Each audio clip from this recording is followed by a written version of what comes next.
You know it's your girl Keke Palmer, and you are tuned into That Grape Juice. I'm Chet Kincaid with That Grape Juice. Well, hello, triple threat doll. Okay! That's right. I mean, you sing, you dance, you act. Keke Palmer, what can't you do?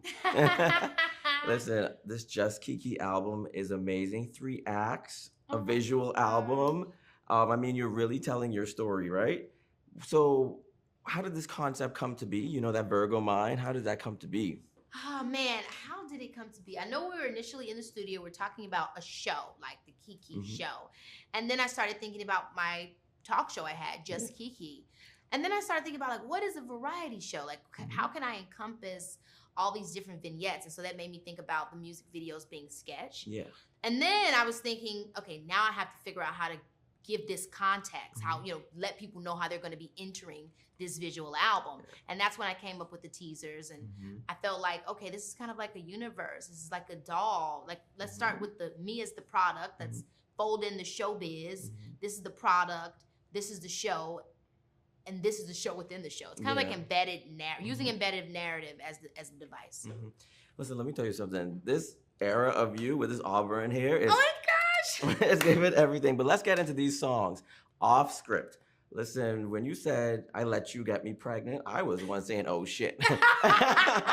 So how did you decide how much you were gonna let us in? Well, I trusted the people I was working with, Yeah. meaning like I would never even share the things that you hear on the music if it was not for Taylor. You know what I'm saying? Taylor Parks, executive produced, and also Cam worked with us on a lot of the songs as well.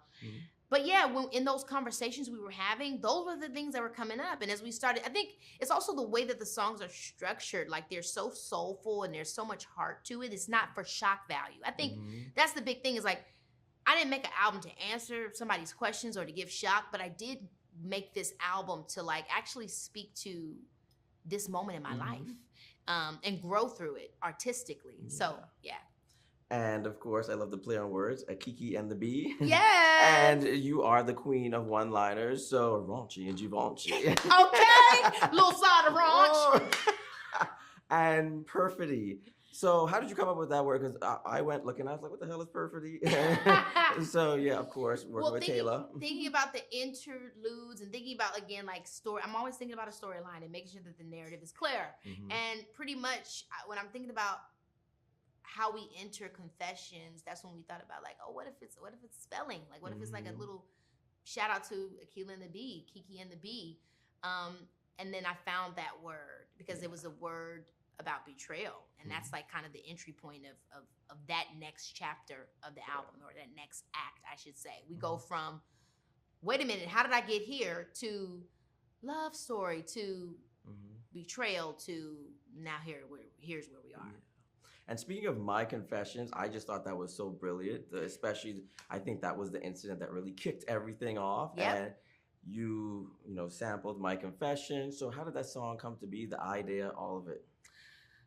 In the studio talking about it all. And I remember Taylor was like, we got to talk about it. Yeah. I was like, huh? She's like, we got to talk about that night. Otherwise, what are we saying? And I'm like, okay, well then let's talk about it. And then I think that My Confessions was obviously like, it's like there's always a little bit of levity, a little bit of satire to me as a person, because I feel like that's how I live in life. Like I add levity to break the ice. And so I think, you know, that was just another added layer of putting it all together of like, this is what happened. This is how I'm telling this story. And also, this is just a part of the story. It's not the pinnacle. Yeah.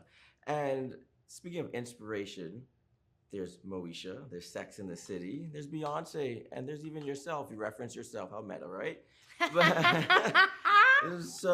also you yourself are inspired by some of the great Black actresses. Yes. Angela Bassett, Jennifer Lewis, and now Whitney Houston, of course, in Exposed. Yes. So what is it about those women that speak to you as a person? Well, I mean, I think when specifically thinking about Whitney Houston, she was a Black pop star in a time where I don't know anybody else that, like, when the first person that comes to my mind is getting a Black pop icon is Whitney Houston. And she was kind of flattened in a lot of ways. And I think I really relate to that, as coming in the industry very young and working for major corporations and trying to fit what you need to fit while also still remaining true and real. And I feel like she was somebody that even in all of that, she still maintained a realness and authenticity that allowed us as a community to see ourselves represented through her climb and her success. And so, I think that's what I think of when I think of someone like her, or when we're talking about Brandy. Same thing. I watched Moesha growing up. That family looked like my family. Her writing in her journal, I wrote in my journal. And it's just about that representation. So I think, those references, specifically, what I'm thinking about Exposed, that time of Whitney was a transitional period. It was us seeing her differently. I think you see me differently here, and you hear me differently in this project.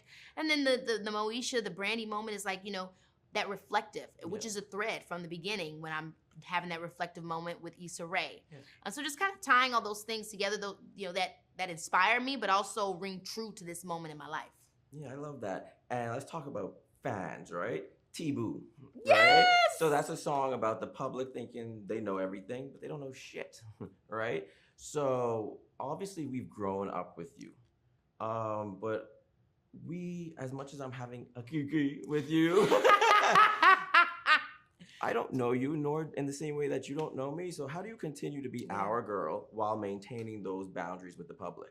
Man, that's something that that's been huge in this era of my life as I'm continuing to grow as an artist and as a businesswoman. I wrote about it a little bit in my book, Master of Me, and then I showcased it with this album, even with creating a tangible concept of a product outside of myself to really reframe my relationship with my audience, where it can only be parasocial, which means it is going to be a little bit flattened, where there's going to be some nuance missing, and the main source of being able to reach me will be through the music, because how else can you come to everybody's door, or through my work, or through my interview, just a blip of a moment of something. And so I think that's what a lot of this era is about, is like reframing that I don't exist as the product, whether it be a doll, a persona, an album, or a movie, it can only exist as that. But there is a real person, the dramaturg, so to speak, the observer that's observing you, watching me. That's the true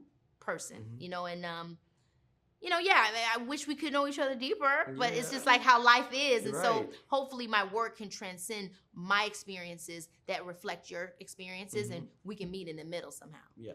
Now, I'm not going to leave here without letting you know that I told you this in 2020. Your late great hit, Keep It Moving, is going to be 20 years old in 2 years. That's your first album, right? So uncool. Do you have any plans to re-release it? Let's call it Big Meech where he at. Oh my gosh, come on, Big Meech! Or put little baby Leo on the track. Oh my gosh! That song was the one that really did it for me with you. What do you remember about recording that way back then and that being such a timeless track today? Oh my gosh, I remember being so excited to be doing my own album. Like, I remember walking into, when they were asking me, I had to go into the court and be like, do you know that you're going to be signed to Atlantic Records? Are you ready for a record deal? And I'm like, yes, I'm ready. Like, I just remember feeling so on top of the world, like my dreams were happening before my eyes. And the process of making the album was so much fun. So uncool. The video, I remember doing all the different versions of me. It's so funny, as kids, even if we can't all the way articulate, we know who we are. Like, I had a sporty Keke, a school nerd Keke, a pop star Keke. Even all the way back then was so uncool. So I just look back on it, and I when I was doing this album and coming along with the packaging and just thinking about what I'm saying now and feeling as clear as I was then about where I am now, I was just so happy that that girl is still there and that I remain the same. Yeah, Keke, it has been a pleasure. I hope you're able to get some rest because you are always working. And you're going to be here for a long time. So on behalf of That Grape Juice, thank you so much. Thank you. And it's good to see you again.